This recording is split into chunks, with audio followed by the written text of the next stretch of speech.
parti pour 26 minutes d'information 100% Vendée, d'informations, d'infos pratiques, d'actualité et de bonne humeur en ce mardi 26 novembre. Du côté de l'actualité, alors c'est plutôt sérieux aujourd'hui, hein. C'est toujours sérieux, mais aujourd'hui peut-être plus particulièrement, on a un chiffre pour commencer, 1079. Ce chiffre, c'est le nombre de faits de violence conjugale qui sont constatés par les forces de l'ordre en 2023 en Vendée, 1079. Hier, un renforcement du plan déjà existant dans le département a donc été présenté par le préfet. Il a notamment été annoncé l'ouverture d'une maison des femmes au printemps 2025, une meilleure formation des gendarmes également, ainsi qu'un meilleur accueil au moment des dépôts de plaintes. Nous allons y revenir dans quelques minutes dans le journal. Dans le journal aussi, nous revenons sur cet incendie d'une entreprise de TP à Loie. Nous l'évoquions dès hier matin, alors que les pompiers étaient encore sur place. Et bien depuis, nous avons appris que l'incendie était d'origine criminelle et que celui-ci avait même été revendiqué. On parle théâtre en ce mardi matin, théâtre avec Narcisse Pelletier. C'est un Gillo-Crucien qui a inspiré un comédien. Ce comédien, c'est Gérard Potier et il nous présentera sa pièce. Il se produit notamment ce soir et demain soir à La Roche-sur-Yon avant que vous puissiez le retrouver le 1er février 2025 sur l'Île-Dieu. Du côté des infos pratiques de ce 26 novembre, je vous propose quelques tendances météo. Alors on a un ciel plutôt clément ce matin, je prends des pincettes, mais normalement plutôt clément, un ciel avec des nuages qui vont être très très élevés, donc une impression quand même d'être simplement voilé, un ciel et un soleil simplement voilés. Quelques averses sont notamment annoncées en revanche à l'ouest sur nos deux îles et il fait plus frais ce matin dans les terres que sur le littoral. Cet après-midi, c'est un peu l'inverse. On n'a plus de pluie. En revanche, les nuages descendent et donc cette couverture nuageuse va se révéler bien plus grise que ce matin et bien plus proche de nos têtes aussi et un vent jusqu'à 30 km/h. Les horaires de marée et on va en déduire les possibilités de passage du Gois. La pleine mer, elle est prévue maintenant en début d'après-midi à 13h47 et pour le passage du Gois, alors pour l'emprunter, il faut rester extrêmement vigilant, faut-il le rappeler. On en parlait hier matin, un couple avec un enfant s'est fait attraper par la marée montante sur le passage du Gois, c'était dimanche en fin de journée, en pleine nuit à 19h. Là, c'est pareil, la basse mer, elle est à 19h44, les coefficients sont très faibles, 49, donc ça veut dire qu'il faut être au plus proche de la basse mer si vous vouliez l'emprunter, mais encore une fois, si ce n'est pas nécessaire, peut-être mieux éviter la période de nuit. Du côté des marchés, vous avez jusqu'à 13h pour aller faire vos courses auprès des commerçants de plein air à Mortagne-sur-Sèvre, jusqu'à 12h30 si vous êtes à la Tranche-sur-Mer. Là, nous sommes diamétralement opposés en Vendée, Mortagne dans le nord-est, la Tranche dans le sud-ouest et au milieu, Vendrennes. Et à Vendrennes, c'est un marché plutôt de fin de journée de 16h à 19h. Quelques mots sur des travaux possibles. Ça continue, oui, ces travaux au nord de Chaland, au niveau de la porte de Nantes, des ralentissements jusqu'au fin décembre, le 20 très exactement. Quelques jours d'interdiction encore entre Boin et Beauvoir aussi, puisqu'il y a des pieux qui sont en train d'être posés pour renforcer la départementale qui traverse le Marais, donc chantier jusqu'au 6 décembre. Et dans le sud Vendée, il y a une circulation alternée en sortie de Houlme, si vous prenez la direction Niort. Et là encore, c'est jusqu'au 20 décembre que vous risquez d'avoir des ralentissements. Avant de passer au journal, souhaitons une bonne fête aux Conrad, aux Innocents et aux Delphines, avec un dicton à la Saint-Delphine, mets ton manteau à pèlerine, c'est-à-dire qu'il fait froid. Là, aujourd'hui, on est un petit peu épargné. Et puis, nous le rappelons depuis ce matin, ce 26 novembre n'est pas tout à fait anodin, puisque c'est un 26 novembre qu'a eu lieu le départ du tout premier Vendée Globe. C'était en 1989. Il était 15h, il faisait très très froid de mémoire de Sablé et de tout premier spectacle. Et ils étaient 13 marins à participer à ce qu'on appelait alors le Vendée Globe Challenge. On passe au journal.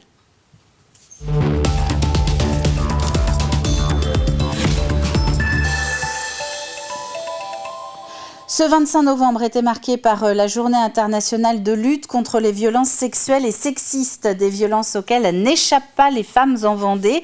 1079 faits de violences conjugales ont par exemple été constatés par les forces de l'ordre en 2023.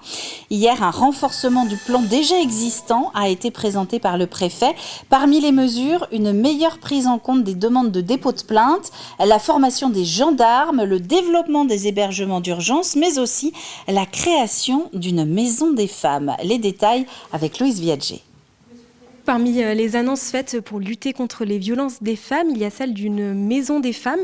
Donc, est-ce que vous pouvez m'en dire plus ? Du coup, c'est un accueil pour les femmes qui sont victimes de violences, c'est ça ? Oui, alors l'objectif, c'est effectivement de créer un dispositif sanitaire dédié à la prise en charge des femmes victimes de violences sur le site du CHD, donc du Centre hospitalier départemental de Vendée.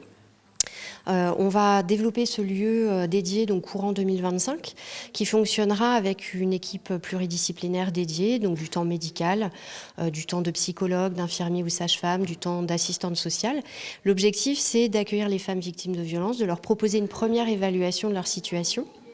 Et sur la base de ce diagnostic, de leur proposer un accompagnement sanitaire. Puisque la spécificité de la Maison des Femmes, c'est vraiment d'aider les femmes dans leur parcours de santé. On travaillera bien sûr en étroite articulation avec un ensemble de partenaires, les forces de l'ordre, les autorités judiciaires, les associations, les collectivités territoriales. L'objectif étant vraiment d'articuler au mieux et de coordonner la prise en charge des femmes victimes de violences.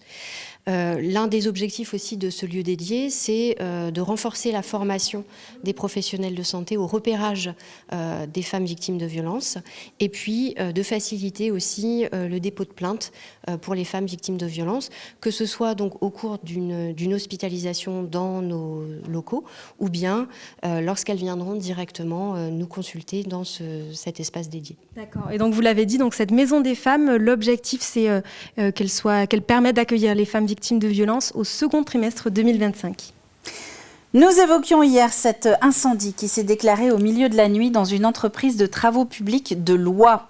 Dans un communiqué, le procureur de la République confirme qu'il y a eu au moins 2 départs de feu, mais aussi que le portail de l'entreprise a été forcé. Une enquête menée par la brigade de recherche de Nantes et la gendarmerie de Vendée est en cours. Un collectif d'activistes anti-réserve de substitution a depuis revendiqué le geste. Il reproche à l'entreprise sa participation, je cite, à des chantiers de méga-bassines. L'écoterrorisme n'a pas sa place dans notre démocratie. Ça, c'est ce que répond Alain Leboeuf, le président du conseil départemental de la Vendée, dans un communiqué. Un peu plus de 500 personnes ont participé aux portes ouvertes des entreprises de l'industrie la semaine dernière en Vendée. Un secteur qui recrute un petit peu moins cette année que les précédentes du fait de la conjoncture, mais qui recrute quand même et qui a du mal à trouver des candidats. D'où l'idée d'une semaine de promotion de ces métiers auprès des jeunes générations et des chercheurs d'emploi. Parmi les participants, le leader mondial de la machine à vendanger installé à Couex, à savoir New Holland. Grégoire de Châtillon. Le leader mondial de la machine à vendanger nous a ouvert ses portes à Couex. Sous ce toit d'une superficie de 3 hectares, New Holland construit et commercialise également des tracteurs et des moissonneuses-batteuses. Le grand public découvre alors au plus près ce qu'est ce secteur de la métallurgie et ses métiers. Il y a beaucoup de technologie, toujours à la pointe du progrès. C'est ça qui fait qu'on me parle dans l'oreille. Oui, donc c'est très intéressant, quoi. Voilà. J'ai mon ami qui travaille ici et puis j'ai eu l'occasion de travailler dans des chaudronneries, donc tout ce qui est mécanique m'intéresse beaucoup et c'est un plaisir de découvrir tout l'ensemble du process dans l'usine. Et puis connaître aussi son environnement de travail, comme ça quand il me parle de ce qu'il fait la journée, je peux mieux le situer. C'est surtout pour Samuel, mon fils qui est au lycée et qui veut travailler en fait dans la maintenance industrielle et du coup c'était l'occasion de venir visiter une usine à côté de chez nous. Sur ces 3000 tonnes d'acier, 20% sont de l'inox, alimentaire, bien sûr. Tout ce qui touche le raisin ou l'olive doit être alimentaire. Avec 22 000 salariés, la métallurgie est le premier secteur d'activité économique industrielle en Vendée. La semaine de l'industrie a pour vocation de renforcer l'attractivité de cette filière. Une filière en tension qui a du mal à recruter, comme ici, dans cette usine de Couex. Nous recherchons constamment des profils particuliers, de monteurs, de soudeurs, de personnes qui sont qualifiées en mécano-soudure pour nous aider à effectuer ce montage et cet assemblage de machines à vendanger. 69% des postes à pourvoir dans l'industrie vendéenne sont des postes d'opérateurs, tels des monteurs-assembleurs, des soudeurs. Ça rentre et ça sort au même endroit. Découvrir le dynamisme industriel vendéen, c'est une chose, mais donner envie d'y travailler, attirer les jeunes générations pour préparer l'avenir, ce sont les défis d'aujourd'hui. Et sur tvvendée.fr, vous pourrez justement retrouver l'entretien avec l'invité de la matinale du jour. Un petit point sur la santé du secteur industriel en Vendée. C'est le secrétaire général du syndicat professionnel de la métallurgie de Vendée, Benjamin Trachet, qui était avec nous. C'est un monde de la culture en colère qui s'est réuni pour manifester à Nantes hier lundi. La présidente de la région des Pays de la Loire, Christelle Morancet, a annoncé vouloir réaliser 100 millions d'euros d'économies sur le budget 2025. 100 millions, c'est bien au-delà des 40 millions demandés par l'État. De très grosses économies réalisées notamment dans le domaine de la culture. À titre d'exemple, l'aide accordée au théâtre Le Grand Air à La Roche-sur-Yon baisserait de 150 000 euros. Une énorme colère, mais aussi un énorme ahurissement face à ce qui est en train de se passer aujourd'hui au niveau des arrêts des subventions au niveau de la culture, mais pas que de la culture, sur la région des Pays de la Loire. Je pense qu'on est tous impactés dans nos missions, mais aussi parce qu'on fréquente des artistes, on fréquente aussi des associations comme le CIDFF qui vont être impactées, avec qui je travaille régulièrement. Et c'est pourquoi j'ai trouvé nécessaire d'être là ce matin. 10 bougies pour l'ESS Vendée, ESS pour économie sociale et solidaire. Ce sont toutes ces entreprises qui sont organisées sous forme de coopératives, de mutuelles, d'associations ou encore de fondations et dont le fonctionnement repose sur des principes de solidarité et d'utilité sociale. En Vendée, elles ont donc la possibilité depuis une décennie maintenant de rejoindre un pôle pour se développer et promouvoir leur méthode de fonctionnement. C'est un pan de l'économie. Ça représente 12,9% en termes d'emploi en Vendée. Donc c'est quand même une partie assez conséquente de l'emploi en Vendée. Et sa mission, on va dire, elle n'a pas forcément de mission, mais c'est encore une fois, c'est qu'elle respecte des principes, le fait de répondre à un besoin social ou environnemental, le fait d'être sur des principes de gouvernance démocratique, d'une personne égale une voix. Et le fait aussi d'encadrer ses bénéfices et d'avoir surtout un projet commun, un projet collectif. Et pour fêter ses 10 ans, quoi de mieux que le cadre du forum annuel de l'ESS. C'était la semaine dernière à Mouilleron-le-Captif. Le thème retenu pour cette année lançait en quelque sorte un défi pour la pérennité du pôle. Imaginons ensemble l'ESS de demain en Vendée. Un des enjeux, c'est d'affirmer qu'on a une place, on a toute notre place et qu'on doit prendre notre place en tant qu'acteur de l'ESS dans le paysage, dans la société, pour accompagner aussi les transformations sociales et sociétales. Ça, c'est un des enjeux. Après, il y a des enjeux de pérennité et très concrètement de financement. Voilà, on est en pleine période de débat sur la question de financement, notamment financement public. Oui, l'économie sociale et solidaire, parce qu'elle répond à des besoins qui ne sont pas forcément face à des questions de lucrativité ou de rentabilité. On est complémentaires à un moment, en tout cas, on vient répondre à des besoins qui sont d'ordre de l'intérêt général. Je vous propose de terminer avec du théâtre à présent. Une rencontre avec le comédien Gérard Potier qui incarne et raconte l'histoire vraie de Narcisse Pelletier. Le nom de ce Vendéen ne vous dit peut-être rien et pourtant, Narcisse Pelletier est né à Saint-Gilles-Croix-de-Vie. Il est engagé comme mousse à l'âge de 12 ans et se fait adopter par un clan aborigène suite à un naufrage. 17 ans plus tard, en 1876, son rapatriement forcé en Vendée est organisé. Louise Viagé. Gérard Potier est seul sur scène, mais il incarne un personnage à l'identité double. Narcisse, né à Saint-Gilles, devient Amglo, un aborigène tatoué et scarifié. C'est ce déracinement qui intéresse le comédien. Il va être dans un échouage, un naufrage sur le bateau le Saint-Paul qu'il a pris à Marseille. Et puis ensuite, sauvetage, il va se débrouiller pour se caché dans une chaloupe avec les rescapés, et puis après il va être abandonné.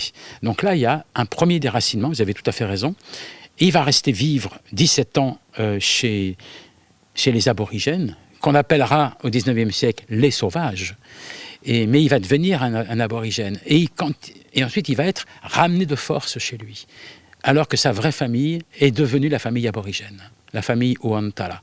Plonger dans la vie de Narcisse, c'est aussi entrer dans un univers sonore très travaillé. Par exemple, la mer est évoquée avec une brosse frottée sur un tambour. François Marillet utilise différents outils pour faire voyager le spectateur. La percussion, elle a comme qualité de pouvoir sculpter le temps et l'espace. Voilà, on a un plateau qui est nu, il n'y a pas d'élément de décor. Et puis elle emmène tout de suite aussi vers des imaginaires qui sont extérieurs, enfin extra-européens. Donc il y a des choses un peu asiatiques, il y a des percussions qui viennent d'Afrique. Mais voilà, j'ai pas cherché non plus à... Puisque l'histoire se passe en Australie, je n'ai pas cherché à reconstituer une musique traditionnelle, aborigène. Mais l'idée, c'est de faire voyager vraiment. Après Saint-Gilles, la pièce s'est jouée à Pouzauges dans le cadre du Festival des Solidarités, dont le thème est environnement et droits des peuples. L'histoire de Narcisse peut alors avoir un deuxième niveau de lecture beaucoup plus politique. Cette idée-là d'identité dans les deux sens, le Français qui s'en va sur cette île sauvage, le migrant qui part de là-bas pour venir chez nous et qu'on renvoie, comme ça s'est passé pour Amglo, nous a semblé un thème très passionnant. Amglo, la vie de Narcisse Pelletier, sera aussi jouée au Grand Air de La Roche-sur-Yon et au théâtre du Casino de l'Île-Dieu. Et effectivement, dans le détail, rendez-vous ce soir au Grand Air à La Roche-sur-Yon, c'est à 20h30, ainsi que demain mercredi à 19h. Il reste encore des places. Sinon, vous pourrez aller sur l'Île-Dieu au théâtre du Casino. Ce sera le samedi 1er février 2025. La météo de ce début de journée, avant de parler Vendée Globe. C'est un ciel globalement plutôt dégagé d'ici à midi. Quelques zones un peu plus couvertes comme dans le sud Vendée par exemple, ou dans le nord-ouest vendéen du côté de nos îles. Ce sera mieux cet après-midi, en tout cas moins de pluie. En revanche, un ciel un peu plus couvert, des températures assez variées, plus élevées sur le littoral. Il est donc temps maintenant, avant d'arriver trop vite à la fin de cette matinale, de passer au journal du Vendée Globe.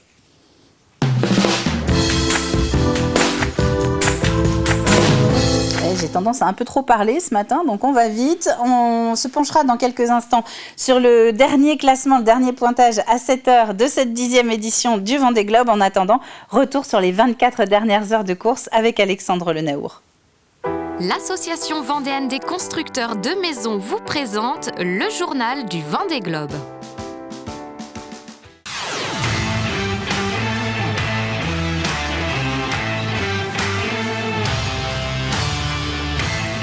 La 10e édition du Vendée Globe est entrée ce lundi dans sa 3e semaine de course. L'équateur franchi, la flotte scindée en deux poursuit désormais sa descente dans l'Atlantique Sud, toujours menée par Charlie Dalin sur Massif Santé Prévoyance pour la 4e journée consécutive. Pour le groupe de skippers en tête, un seul objectif, accompagner le train de la dépression qui s'est formé au large du Brésil. Celle-ci revêt un enjeu majeur puisque ceux qui parviendraient à suivre sa trace s'offriraient un billet express pour le Cap de Bonne-Espérance, premier des 3 caps de ce Vendée Globe. Et là, on a un peu changé de monde là. Les conditions sont quand même beaucoup plus costauds. Donc ça mouille beaucoup plus, le vent un peu plus fort. Il y a la mer qui est rentrée en fait. Donc voilà, ça va vite. Des petites vagues en fait qui déstabilisent pas mal la vitesse du bateau. Le bateau démarre fort et puis de temps en temps on va un petit peu planter. Trouver la bonne config qui est pas évidente avec un vent qui oscille entre 22 et 28 nœuds. Après avoir longé les côtes brésiliennes, la tête de la flotte a donc entamé une route très directe vers l'Afrique du Sud et à des vitesses une nouvelle fois hallucinantes. La nuit dernière, le record de distance parcourue en 24 heures en solitaire et en monocoque est tombé à 6 reprises. Johan Richaume sur Paprec Arkea préserve son record et l'améliore encore avec 579 000 avalés en 24 heures. La pétole du poteau noir semble déjà bien loin et cette accélération nette offre aussi des conditions bien plus sportives.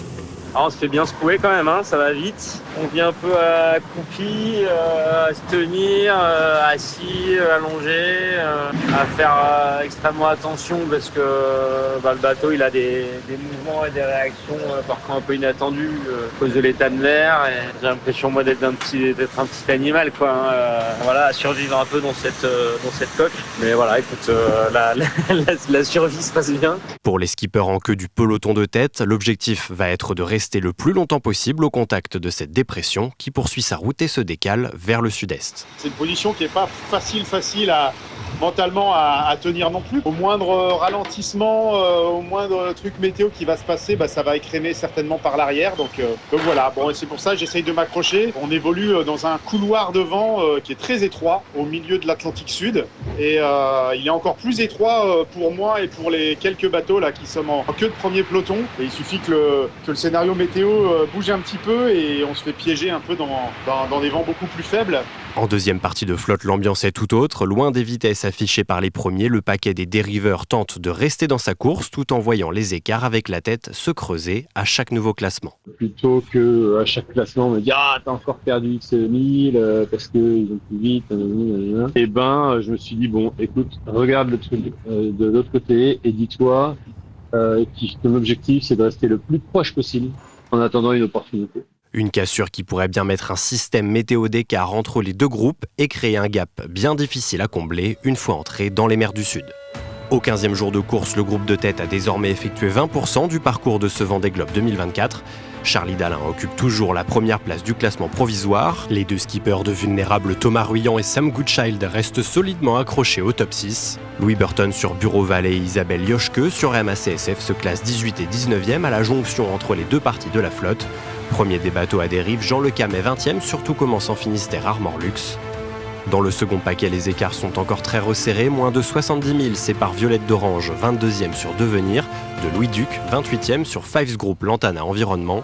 En fin de classement, le Suisse Oliver Heer a effectué une pénalité de 2 heures ce lundi matin. Décision de la direction de course après que le skipper de Toute Goutte ait débarqué une voile de son bateau sans autorisation préalable avant le départ. Le Hongrois Szabolcs Vöröcs, qui a désormais franchi la latitude du Cap-Vert, ferme la marche en 39e position.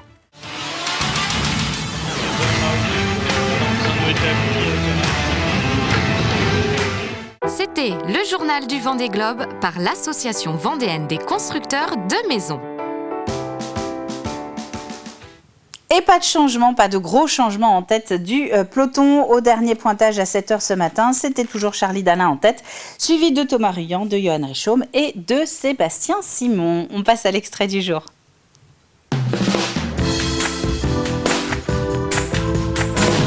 Et je vous propose un petit aperçu de backstage que vous pouvez retrouver tout au long de la journée sur TV Vendée ainsi que sur tvvendée.fr. Nouvel épisode consacré au festival L'air d'en rire. Stéphane Louineau nous présente une de ses pépites programmées que vous pourrez retrouver d'ailleurs sur TV Vendée entre Noël et le jour de l'an. Rencontre avec Isabelle Le Faucheur, une deuxième carrière pour l'humoriste qui a commencé véritablement la scène en 2021. Avant, elle était architecte. Une fois que j'avais écrit des trucs, je suis allée faire une masterclass avec Yacine Bellous, qui propose des masterclass à Paris et puis peut-être ailleurs, dans d'autres théâtres. En fait, les choses se sont très vite enchaînées, c'est-à-dire qu'il y a eu plusieurs signes qui faisaient que tout était disponible, en tout cas pour essayer. Et donc, c'était 3 jours avec nos textes, on apportait nos textes. Lui, il n'était pas là pour nous faire des retours sur nos textes, mais vraiment nous apprendre ce que c'était que le stand-up, en tout cas nous donner des bases. Il a été d'une grande générosité en termes de tips, de transmission, et j'ai apprécié énormément sa façon de travailler, son regard très pointu, alors qu'on était tous un peu débutants, et du coup j'ai trouvé ça génial, et ça m'a vraiment permis derrière de mettre en pratique rapidement. À ce moment-là, c'est fini L'archi est déjà fini depuis 2018, l'archi est déjà fini. Okay. Ouais. Donc là aujourd'hui c'est à temps plein que tu travailles. Quasiment. Ouais, quasiment. Ok. Et retrouvez donc Isabelle Le Faucheur dans Backstage spécial L'air d'en rire sur tvvendée.fr ou toute la journée sur l'antenne. On termine avec le jeu.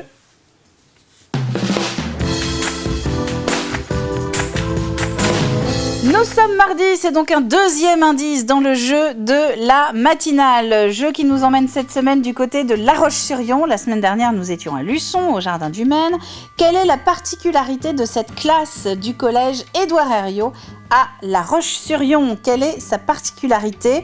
Indice du jour, la dernière classe a été officialisée, qui bénéficie de ce dispositif, a été officialisée cet été à Saint-Jean-de-Mont. À la clé, 2 gagnants tirés au sort parmi vos bonnes réponses vendredi après-midi. Elles repartiront chacune, ces 2 personnes, avec 2 places pour le Cinéville de La Roche-sur-Yon, pour aller assister au film et à la séance de votre choix. C'est la fin de cette matinale. Merci à vous d'avoir été au rendez-vous. Demain matin, la matinale revient dès 7h en direct. Ce sera avec Simon Philippot. Quant à moi, je vous souhaite une très bonne journée. Je vous fais des bisous et à bientôt.